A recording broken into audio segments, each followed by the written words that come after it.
Good morning, ladies and gentlemen. This is the second day Enter the Storm Gosu.cup here by Alienware and Rocket. My name is Eflamog, and coming with me is Mr. Nick Hotz from across the pond.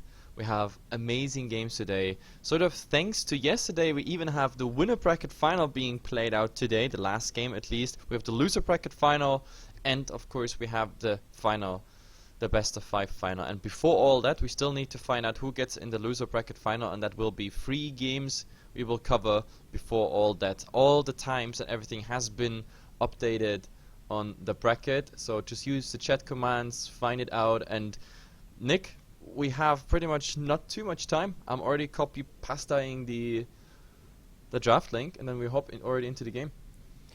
Yeah, we have SK Gaming versus Gamers2 up first here, and we're already into the draft. We have Blackheart's Bay as the map, and SK Gaming is starting out here with first pick in first ban. Yep, let me just load it in, if it works, but apparently it does not work. It does not work. It doesn't work? No.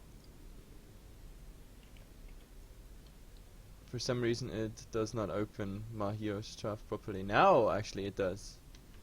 Okay. Let me do this again. Please OBS. Cooperation. Oh. You know, I think I might be having trouble on my end as well with the draft. Wait. Yep, something's not right. Now it actually displays the draft, but it takes like ages to apparently load it in. Now, okay, now the CLR plugin finally caught the website. So we see the draft, Blackheart's Bay, but that's pretty much it. Nothing picked yet. Is that correct? As far as I can tell, I think the website is having a little bit of trouble here. I did try to reload it, and it took a couple seconds. Then finally got to it, but it looks like the timer is kind of bugging out, so I'm not too sure. Might have a little bit of technical issue here, but yeah, we have a new draft link. Actually, that's why it is displaying just stuff, because we have a new draft one. So. Oh, okay. Yeah. Do you have the link? I'll send it to you. Yep, I already took it. Okay. Faster than you. I know. Now loading in, and there, finally we go. There, Gamers2 versus SK Gaming, both 0-0. It's a best of 3 here in the ETS Cup finals, the main event. And now let's see what they do. We just need the teams to ready up, and that's it. So, how do you feel after yesterday? I mean, it was a long day. Jesus Christ, we were on like 11 hours on or something like that. Then the delays in the Navi game because of I think Celium it was with his internet connection problem, so we had to postpone it to today. It was a very draining day, but then again, we had tons of fun. Yeah, I had a whole bunch of fun casting yesterday. There were so many high-level games, so many different interesting team compositions, so many unorthodox draft strategies that really came into play, and man, it was a treat to watch. It was a tiring day. I did try to stream after it, but I only made it 2 hours, and then I had to just collapse. I could not take it anymore. Yeah, and let's see. Now, finally, they started drafting the map. Sky Temple is out. Yesterday we had, I don't know, 2 or 3 Sky Temples. I think I did it in the outro yesterday. So the summary of yesterday was no Haunted Mines at all, no Blackheart's Bay. Everything else was at least played once.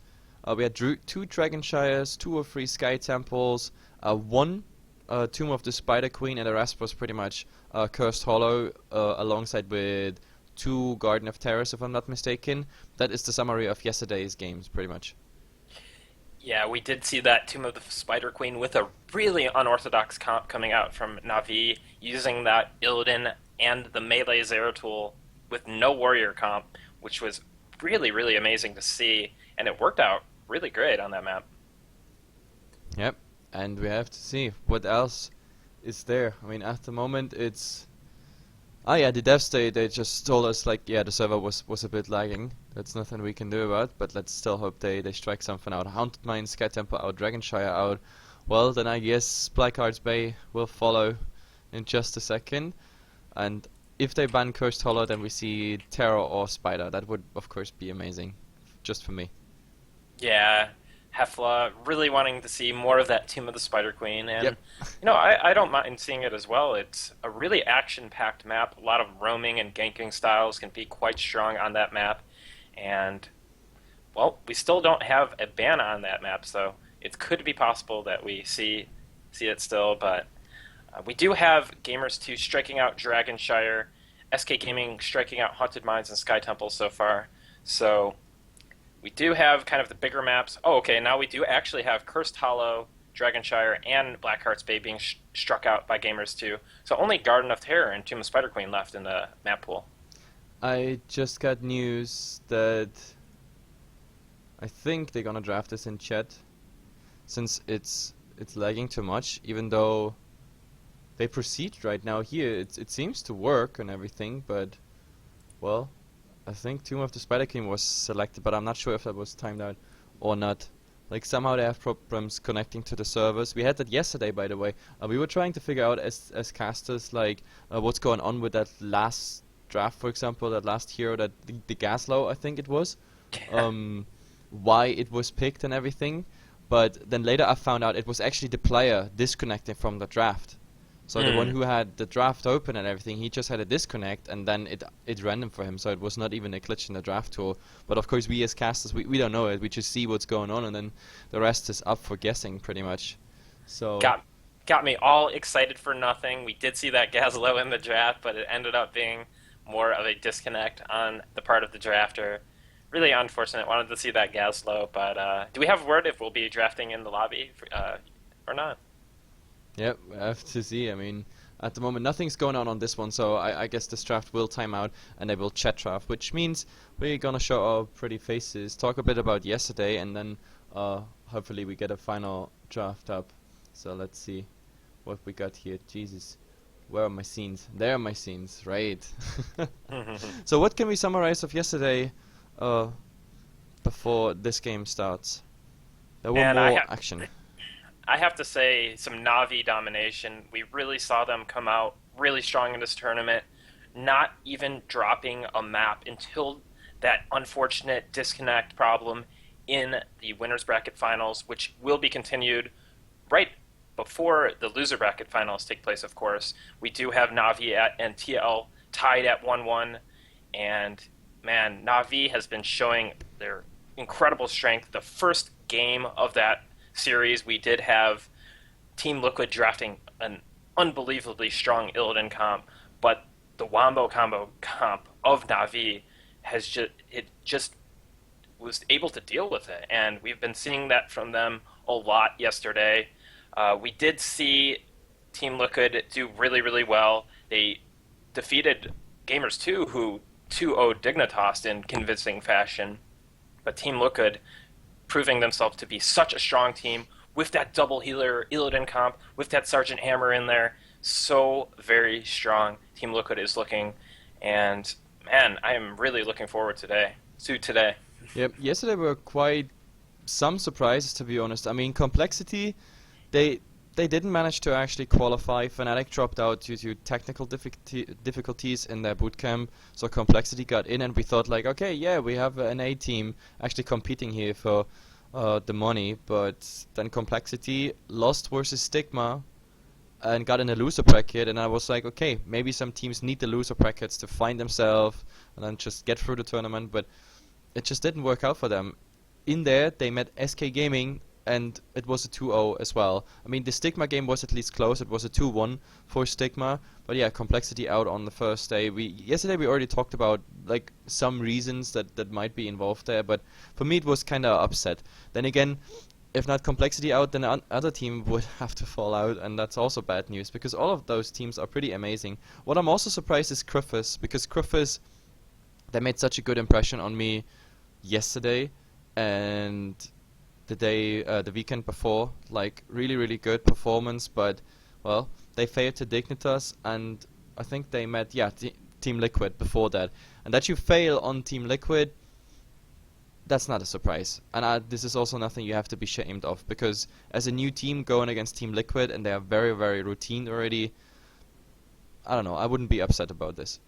Yeah, Team Liquid, formerly known as El Nexo, has been one of the strongest teams in the Nexus in the European region, and you have to give a little bit of credit to Griffiths. They were able to take one game off of Team Liquid in that first round.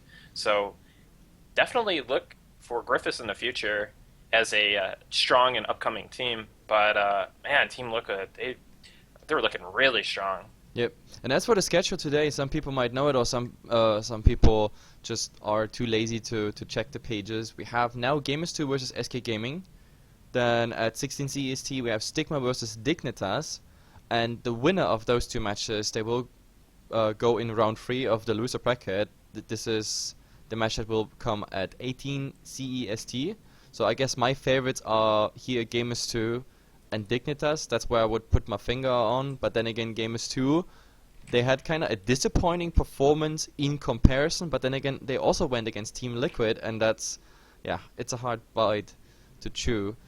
And after that, we're gonna play the last game of yesterday, Navi versus Team Liquid, which is only one game to go. And then we are in the Yeah, loser bracket final. That's pretty much the schedule. And of course, afterwards, the big fat final. So now, do we know what heroes we got? No, we don't see that in the lobby, right?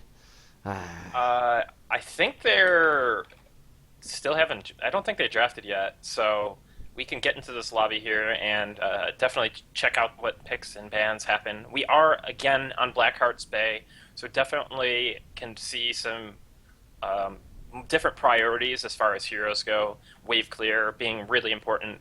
Blackheart's Bay a very rotationally played map, so you must have good rotations, and having really good wave clear can help out with that. yep, definitely. Now, the question is, did they draft with the admin, or do they draft now in this lobby? That's the biggest question. If they draft in the lobby, I mean, I probably can't show the lobby chat because there's just, it's not for all. I don't know. It's not for all eyes, but I just read ban Zeratul. Is that the start of the draft, I assume? Yeah, SK Gaming with that first pick and first ban are immediately going to remove Zeratul from the game. Gamers2 has been known to play some Zeratul quite a bit, and actually, they do like a melee version of Zeratul with Vorpal Blade and actually taking Void Prison as well. So some really interesting stuff coming out of Gamers2 with Zeratul play, but SK Gaming is going to first ban that Zeratul. Yep. I just assume that's the start. So Zeratul banned and Thrall banned. Okay. We did see SK Gaming play that Thrall yesterday. They did not win a game with it, as far as I saw in any cast.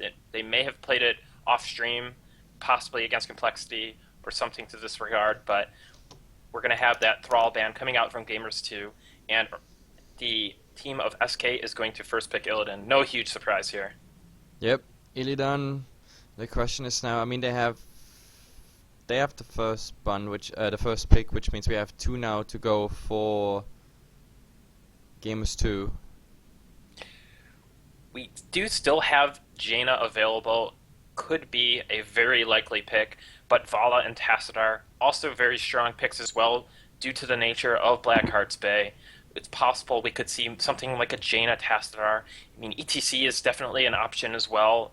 Global presence with that stage dive being so very powerful, and we'll have to see what their picks are. They could also go for a support to deny that Illidan and Uther or Illidan and Rhaegar combination that can be so very potent. Yeah, and we have to see. I'm just checking. Never mind that. I was just. The draft tool works now really fine. It was just really a server hiccup, but I guess we go with the chat draft. Like it's. We have to proceed. We have a long day ahead, so let's see. After the Illidan, they answer directly with a Jaina and a ETC. Okay. Yeah, Jaina being such a strong assassin at the moment with so much kill potential, and ETC obviously that very strong warrior pick, regarded as one of the best, if not the best, warrior in the game at the moment.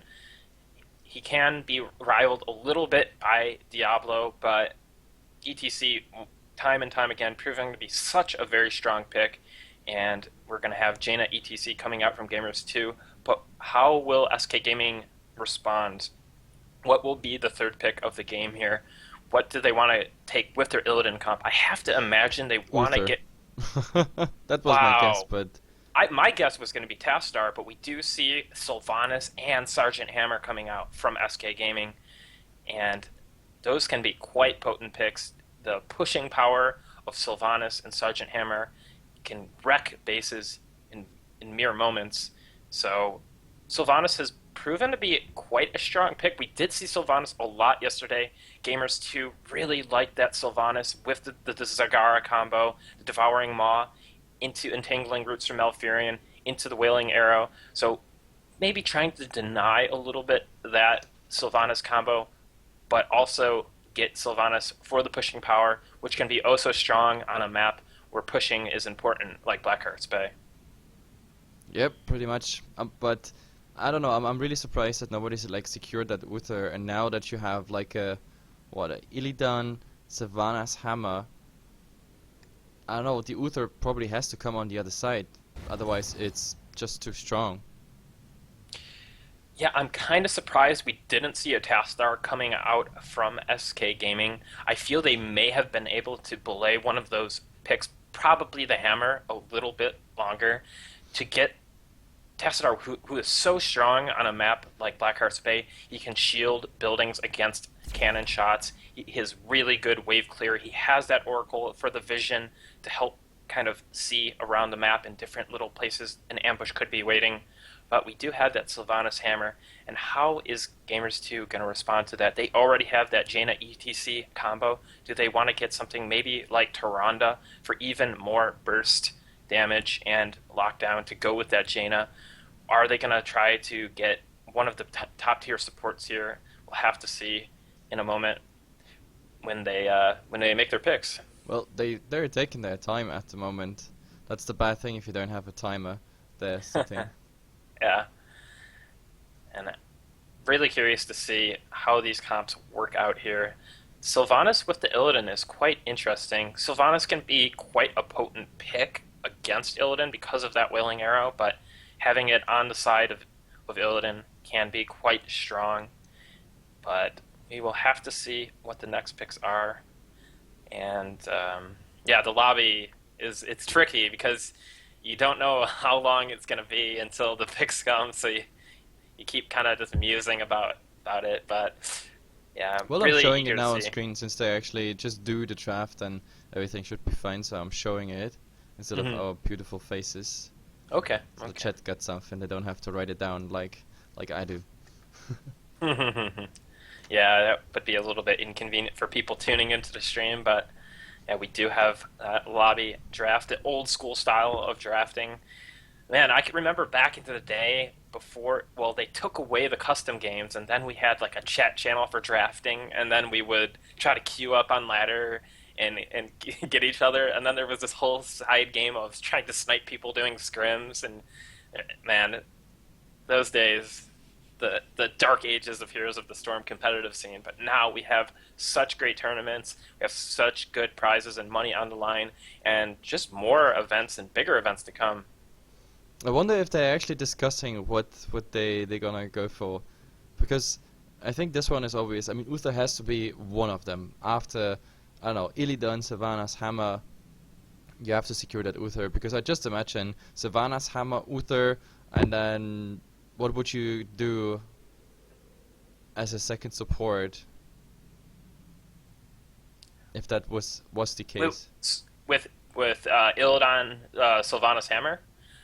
I well with Illidan, I really want that Uther because of the Divine Shield, because of the cleanse. It allows Illidan kind of free reign on the opposing team, even if he is, well, pretty much the counter to melee assassins is using crowd control on them, kind of stunning them, locking them down, and eliminating them. But we finally have Gamers2 picking that Malfurion Zagara, which can be so potent together with that Devouring Maw into Entangling Roots. We do have Jaina and ETC part of that as well. So Jaina able to provide lots of AoE damage for that combo, although they would have really liked to have Sylvanas, I feel, because they really, really like running that with the Wailing Arrow to go on top of everything as well. That's pretty interesting. So we have a Jaina ETC Malfurion Sagara. What would be the fifth then here? Because Furion alone, I know Tassada, Uther Tassada in theory could still go on the other side. Yeah, I'm not quite sure what we could see here. It's maybe even well, their tool is banned out here. Um, I'm really curious to see though what they kind of have. Well, there could be. I don't even think Vala has been picked. Has she? Nope. Vana is Well, still there, Uther's still there, Tassada, that combination would still be there, so I'm really surprised that like both teams completely ignore it, because we got spoiled yesterday by these very lenient uh, drafts of Team Liquid and Navi, where everything was following a pattern, at least when it comes to supports and certain tanks, and just out of all these drafts there were just like one or two surprises here, sometimes really just one surprise pick, if even, and wow, I mean here everything is kind of off a bit. something to note here is SK Gaming has already picked three damage dealers, so they must pick a healer and a warrior. So that will leave that Vala open in the last pick for Gamers2 to go along with that Wombo combo. Reign of Vengeance being so potent with that as well. So SK Gaming, they do have that Sylvanas, they have that Hammer, and they have that Illidan. I imagine they want to pick up Uther here and a warrior. They're probably discussing what warrior that will be. And I have to imagine it could be Chen, because SK Gaming really likes that Chen, Araragi, the warrior player for SK Gaming, playing that Chen quite a bit, and we'll just have to see. There is still Diablo available, there's some other warriors available as well, but I feel that Chen is the most likely pick here. But I wouldn't rule out Diablo either. Like, how can you mute other channels? Gift. How can I do that? I Mute can't other right click on channels? it. Oh, that's horrible. Because now I have the general chat in there. Oh, you can just type /leave and then the corresponding number for that channel. Or it'll bring up a list for you, so. Leave channel name. Jesus. Channel chat. Yes, I did it. This is also so horrible. I don't know why, like, everybody in Europe gets the German general chat. I don't know what that is all about. Yeah, I don't know. The struggle of EU with that multiple language situation, but we do finally have Rhaegar and Muradin coming out from SK Gaming. Very interesting picks. I feel that Muradin is kind of a pick you want to make against Illidan, but he's going to be actually on the side of Illidan, and Rhaegar coming out as well for SK Gaming, so it won't be that Uther. And I have to imagine Gamers2 is going to almost snap pick Vala here. That is my best guess. Still being available and still being such a high tier pick, and it has synergy to go along with their composition. But Muradin, with that Sledgehammer build, can be quite nice on Blackheart's Bay, really doing that insane extra damage to structures, 400% extra damage.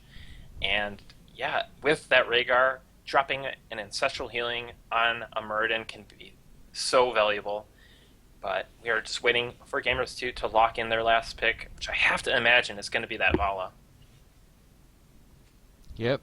I mean, to be honest, I still can't wrap my head around this. I mean, Muradin, Rhaegar, also something I didn't expect. Some heroes completely untouched, like the famous heroes in the meta, like the most common one, are getting ignored. That I think it just starts to make sense when I see them actually, I mean, in action than on the map. Yeah, I mean, we did see Muradin coming out from Team Liquid as well yesterday, and we have seen it in the past from Complexity, but I just feel that Chen may have been a better pick, but Muradin can be situationally good on this map, and yeah, I don't know. I'm really looking forward to see how they use that Muradin. I really would have liked to see the Uther come out, but Rhaegar being very good as well at fulfilling that role, dropping a nice huge heal with that Ancestral Healing on either your warrior or or your Illidan or anyone else they're trying to burst down. So yeah, you can get a lot of value out of Ancestral Healing if it hits its mark. So it's one pick each left, but they take their time. That's for sure. Yeah, definitely having a little bit of a technical situation here.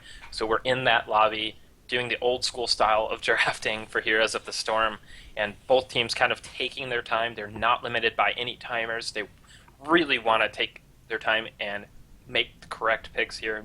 Don't want to misdraft at all. I There's don't want so to rush many. them either. I mean, I was Yeah, just about to write like longest draft in Heroes of the Storm history, but then again, I don't want to rush them. I want to be fair to both teams. But then again, I mean, I expected them to draft within like 10 minutes or so.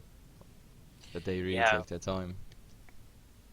I mean, when you're in these kind of competitive situations where there's kind of a gray area on the rules, you always want to try to abuse every advantage you can get. So I understand it from a competitive perspective. They want to take their time. They haven't been given a time limit. They just have been told, hey, we're going to draft it in the lobby. So, yeah, really wanting to take their time with these picks. And finally, that Vala coming out from Gamers2, as I predicted. So we're going to have a really nice kind of wombo setup for Gamers2. And then we kind of have a weird Illidan comp coming out, a push-heavy Illidan comp coming out from SK Gaming. We do have that Sylvanas, that Sergeant Hammer. We have that Sledgehammer Muradin. So really interesting picks. Gamers2, I feel, is going to be really comfortable with their composition. They've played this. They've shown to be really good at executing this style of composition. And we'll have to see if SK Gaming will be able to deal with that kind of strong wombo combo. But finally, we have the game starting here. Okay. It's going to be SK Gaming versus Gamers2 on Blackheart's Bay. I already forgot, like in the lobby, who's on the blue side. I believe it is SK Gaming on the left in the blue. Let's see. I trust you now on this one. Save it. If not, I blame you. I'm actually pretty sure because I think SK Gaming created that lobby, and then I saw Gamers2 join after. So you gotta trust in the Nick sometimes, Heflov. Trust the Nick. Sometimes, not all the time. But Man, this is such a big day, and it started with a chat draft. Okay, that's, I don't know. If is that a good omen? Sometimes good things start with like a little bad thing, or sometimes it's a bad omen and everything's gonna crash. Who knows? Servers going down. EU servers going down. we don't know. Hopefully, it's a good sign. But yeah, we do have that SK Gaming team on the left in the blue, and on the right side as the red, we do have Gamers2. Yep, pretty much. You were absolutely right. And this time, well, since overlays and everything is fine, we're gonna introduce the players really fast. We have here Snitch playing that Sergeant Hammer. We have Araragi this time on a Muradin. I think yesterday he played him already. Bakery is of course. I'm sorry. Bakery is of course playing like something he already knows. Sylvanas, he really likes that hero, I'm pretty sure. Wraith is on the rigger, and of course one guy, they're gonna send him in the bottom lane, that's Samani on that Illidan. On the other side, they're all heading, at least 4 men here for the watchtowers. Nickers, Joy, Leo from Korea, and ABRD in the bottom lane. They're gonna send the ETC here, which is Sucho, also the guy who plays pretty much like all the objectives, creatures, like Garden Terrace for example, or anything similar. He's always the guy they send to it, so most of the trust goes in there. So let the games begin. And we just have that 4v4 presently going on in the middle lane, just trying to clear out that wave, and it looks like Gamers2 is going to clear that out a lot faster than SK. We do have Illidan versus ETC in the bottom lane, and Gamers2 now rotating to the top lane, trying to get that experience before the chest spawns. And will we have a big engagement over the chest? No, SK Gaming actually rotating to take advantage of the bottom chest, and Gamers2 being allowed to take the top. Yep, I mean, they saw them pretty much. Gamers2, they grouped up top, they stayed S4, didn't spread to the lane, so they kind of expected this to happen. So just give all coins away top and secure them bottom, and that's pretty much what happened. So coin situation, it's a 5-on-5, and that's pretty much what you expect. The question is now, do they hand in immediately? It seems like, yes, at least one team does it. The others, they just keep it for now and prioritize a bit experience. But to be honest, I mean, SK is not losing any experience at the moment. They're almost in all of the lanes, so everything is fine experience-wise. Yeah, we did have Araragi, the warrior player of SK Gaming, picking up those coins, and he just went straight for the turn-in. So nice to be able to deposit those coins early should anything go awry. But we now have the Malfurion from Gamers2 turning in those coins as well. And one thing I wanted to note about the talent picks of the Malfurion, he did go for that scouting drone, which can be so useful on this map because it is so big and the gank potential is there. Yep, absolutely, and it seems like between mid and top, like Gamers2, they're rotating. That's something we saw yesterday, something they apparently practice, something that's really going well for them, and also Circling sent in there all, actually Banelings, I mean, sent into the towers there, just trying to push it, and well, Snitch, he's just alone there. He has to just live with the fact that sometimes there are like 4 heroes coming your way, but look at Araragi, he tried to get 2 points, but immediately, like all these rotations, the vision, of course, working with drones, working with Farsight here, so they always see each other regardless of the watchtower. And I don't know, this is a 4-4 back. So far, nobody could claim anything on top of the chest. Yeah, and we do have that Sledgehammer coming out from Muradin, doing 400% extra damage to minions, mercenaries, and structures. So very, very nice on this map to get a turn-in with that building damage, can ensure an early fort for the side of SK Gaming, but we still have a large presence from both teams in that middle lane.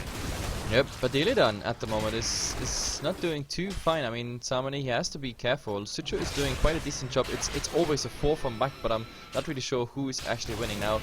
Some blinking here and there coming out, and yeah, I think the first camp pretty much cleared. So 2 points to each team, that is.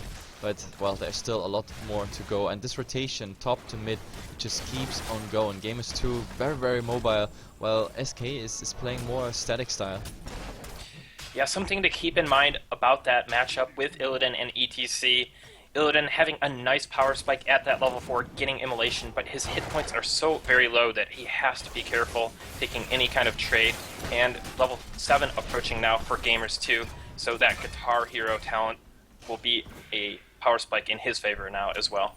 Yep, and I love this game here in the bottom lane. It's just the 4th. I'm back all the time. Bakery is getting some hits, but nothing really. But Samani at the moment, he can't keep up with that ETC, which means he is just hiding, getting the experience. I mean, he soaks everything, but Sucho, well, he accepted the fact that he is dominating the lane at the moment. He's really aggressive on it. Whenever he sees Samani, he's just going for it. So definitely very interesting. In the mid, we have the first tower to fall, so Vala actually pushing here along with the Malfurion did a nice job there. Of course, ADRD, he helped there with Cigar, and now we have the second chest of the game, but also the first blood. Vala, after that gate was down, just jumping on Sylvanas. I did not see this one coming because I expected Sylvanas just to go back. Yes, Sylvanas was very low by that fort, but ended up getting kicked off here by Gamers2, and we did have the chest spawn about the same time, and again, kind of splitting evenly for both teams. SK Gaming did pick up the first mercenary camp of the game in those siege giants for the bottom lane. Oh, and there's the interrupt we were looking for. This time he just wanted to replicate it. He just wanted to hand in, but it didn't really work out. So the 6 coins are probably going. Yes, Leo managed to get them in, which means we have the first bombardment. Yes, the first bombardment of the game going over to the side of Gamers2. Going to be able to take out this fort because of those cannon towers going down. So really nice position here for Gamers2 with a nice experience lead. Over a level experience lead, I might add. Yep, and as pretty much mid gets destroyed by the first bombardment, they're going top directly. At least settling for the well, but a bit too late. Like, the bombardment already chose the well as a target. That's kind of unfortunate. I mean, it's kind of unfortunate. You could have had one more shot on the keep, for example, but it's still enough. They're gonna settle 2 keeps, and in the meantime, well, SK, they just decide to go for Booster Camp, which is probably a good decision. Yeah, SK Gaming has some catching up to do here. They are only level 10 to almost a level 11 of Gamers2. Yep. Gamers2 showing to be such a well-oiled machine on Blackheart's Bay, but we finally have that first turn in for SK Gaming. That's the power of getting 2 keeps. I mean, before that everything was relatively equal, just a tiny advantage for Gamers2, but 2 keeps, the camps around mid, like this top to mid and back rotation, it really worked out. Now they're gonna get Cruiser Camp experience as well. Bottom, they're really not successful with anything. SK at the moment, they just try to finish at level 10 and then fight, but the problem is in the meantime, look at this, there's the boss coming, which means now, sure, you got coins, sure you got that level 10 and the Cruiser Camp, but you have to deal immediately with that boss top, while maybe Gamers2 will be able to interrupt your hand in, and that's very problematic. Yeah, SK Gaming has to know this. Gamers2 certainly taking advantage of the positioning of the players of SK Gaming, but this Golem doesn't have a upper top fort to really deal with, so it's going to start doing damage to that keep wall in the top lane there of SK Gaming. Yep. And we have to see what's actually happening. I mean, Sylvanas at the moment trying to push, but Situ is there just to defend it, and yeah, they're converging top. They have to take care of this boss. And in the meantime, do we see a hand in? I mean, they have the time, but at the moment they only hold 6 coins. Instead, they're just gonna go for siege damage. Sure, what you kill now doesn't have to be targeted and killed by anything of the pirate later, which is pretty much good. And I think they're gonna settle for at least 1 tower, but that's it. Something interesting to note is the Vala from Gamers2 actually did go with Strafe. I would have really put him on Reign of Vengeance to go with that Wombo, but it is going to be that Strafe. Interesting pickup here, but I like it, so don't mind it too much as well. It's a very bold try. If ETC interrupts this, they don't even have a bombardment, and he didn't even need to cast anything. Just his presence was absolutely enough, and he's the one just alone interrupting, preventing SK from doing that. And Gamers2, the 4-man squad here is pushing already 2 towers, and of course the gate is down, and now we're on the fort. And that's, well, it's bad news, because look at the HP of this fort. Samani driven out just by the mere range shots that come in their way, and this is a keep going down, and now they can just retreat and everything is fine. Like, all these coins, it doesn't really matter. They're not holding them, but they're holding him. I'm not quite sure when SK really has to, I don't know, make their move. At the moment, we're still looking at 2 levels experience. Well, Gamers2 just had such an early lead on that SK Gaming really hasn't been able to contest them. They were down that talent tier, level 13 to level 12, so they were just not able to prevent that fort from dying. They would have been engaged on by that ETC stage dive, and they would have been at a huge disadvantage in a fight there. Yep, and in the meantime, they know they're gonna get that bottom chest, so Jaina's gonna take care of that. In the meantime, well, they go at least for 1 fort here, and, well, Cruiser Camps and more coins go in Gamers2. I think even that PvE trade right now was still decent, and we're also getting to that level where it's really, really risky to hold so many coins. Look at it, 11 on Samani, and I'm not quite sure if they're safe. They're easily in shape to just burst down that Illidan, and now, yep, they just hand it in. Oh, and Zagara, this is really a bad spot. Ma being casted, but it's not gonna hit anyone there. This is really, really bad. So, it's just Aragi blocked out by that Ma, and nothing else really achieved, and now they have to follow it up. Samani, well, equipped with all those coins, really heavy, but not heavy enough to miss that Jaina. 2 kills, just going SK's way. And of course, they can just wait till that bombardment is over and just hand in and get definitely their first bombardment through. Yeah, a couple members of Gamers2 getting picked off here, but I still have to give the favor over to Gamers2. They are in a very, very commanding position. 5 forts to 2, and they keep going down in the middle for SK Gaming, and they are so very close to that level 16 and they work tier. even on 1 more. Look at this bottom keep. I don't think Gamers2 will be there in time, especially now Snitch is coming in. There's the Napalm Strike. No, that keeps definitely down. AD/RD doing some damage already, and from the backlines there, just circling around. Now the question is, what do they focus at the moment? Aragi, but they need to focus someone else. SGT was the target, but he receives the Ancestral Healing. Rave just gets away in the wolf form. This is, well, this was a nice gank attempt, but it just stayed as an attempt. No success whatsoever. They just settled for a Bruiser Camp. Yeah, just a little bit of a 4v4 engagement there. We were lacking the Jaina and Illidan from both sides, and Gamers2 very, very close to that level 16 talent tier now, and they do have the Bruisers pushing in top. SK Gaming is going to have to deal with those, and that's going to open up Gamers2 to kind of do a little bit of a push bottom here. Yep, they have to trade this, but the first defender already arrives. I know, ETC, did he just hand in? No, he's just riding around there, but he's actually not putting in those 2 coins. I guess it's not really worth it. They hold 7 at the moment in summary. SK, well, 17. If they all hand in at the moment after a nice team fight, they get another bombardment. The question is, do they want that? ETC is top, stage dive is ready. So if they fight here bottom, we have the ETC maybe joining the fight. But for now, they're just gonna settle for those little 2 pirate ogres, however you want to call them.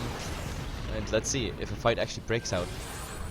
Yeah, we do have SK Gaming now on that level 16 talent tier, so if they do want to fight, now is the time. Over some objective they would like to definitely fight over, though. The Grave Golem did just spawn in that top lane. We have the turn-in as well, but they camp I don't here. think... Yeah. Is this a trap? Is this a bait? Well, something? they just have the Vala here scouting out for Gamers2, and Zarmony trying to get those 15 coins in, but he's gonna get caught here, but no, he metamorphoses out. Metamorphosis is used just to escape. I'm not really sure if that's the nice thing to do and the correct thing to do, but I mean, he lives and he needs to live. He got 15 points on him. Yeah, but the stage dive was used as well, and so we did have a trade of heroic abilities there, but we do have SK making their way towards the Grave Golem. Yep. I'm not quite sure if that's something Gamers2 will actually permit. I mean, they are top, they have the vision now, they can claim all the coins, but in the meantime, Gamers2 just make sure there is something pushing in bottom that will definitely reach the base in time. If they engage them here in mid, and it really looks like Vala already doing some damage on the Illidan, but well, Nicker misses his skill shots, which means now they just blow them off, repel them for a bit, and if they hand in, then Gamers2 can do the boss, but then again, SK have to prevent that. So the question is now, defend bottom, defend the boss, or hand in, or a bit of everything. Well, decisions at the moment for Gamers2. For SK, sorry. Yeah. Gamers2 starting that Grave Golem and getting it very, very low. SK Gaming trying to engage here. That Maw on 2, they're gonna secure the boss, and now maybe they can even follow up. Look at all this damage, Ancestral being cast, but it's too late, they lose to, I said it, a bit of everything. Sarmony was handing in, sure, they get the bombardment, but now they have to pay for it here. So Bakery, just a nice little wave over the wall, but oh my god, Snitch, he has no rocket boost anymore, which means he's so slow. Vala is just auto attacking him low. The right clicks are absolutely enough, and now what's coming? Boss top, Ogres in the bottom lane, and they can go for core here, right here, 3 down. I don't see why not. Level 18, 30 minutes in, but it seems like they're gonna settle for a fort instead. Yeah, Murden and Rhaegar dying off quite early in that engagement, so the respawn timers are gonna be short here, and SK Gaming will be up in the force of 4, so just wanting to pick away at the keeps for now, but that Grave Golem is still quite healthy there for Gamers2.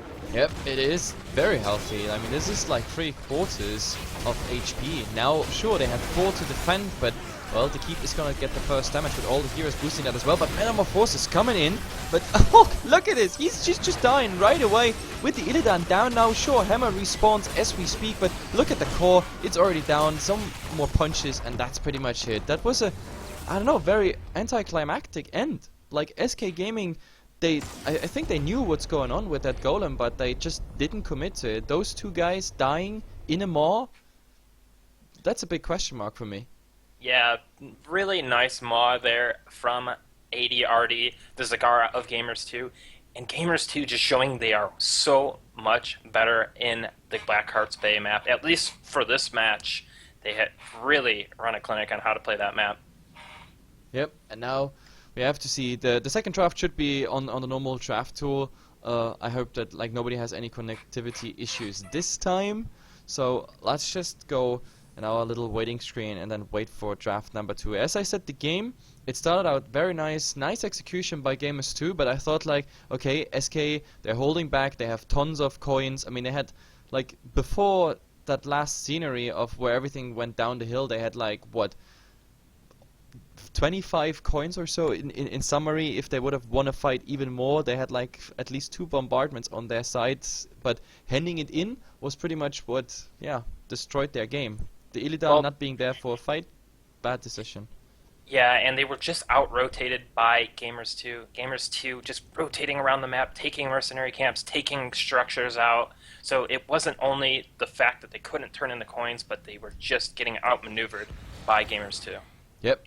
So with this being said, guys, we're going in a small break, 2 minutes till the teams come there for a new draft. And I don't know, I'm not really awake for today. And actually, you're the one who has early morning. For me, it's noon, but I don't know, I ate something wrong. I have to really wake up. So I'm more hyped for the games, apparently. Anyway, so 2 minutes break, and we're coming back for draft number 2 here.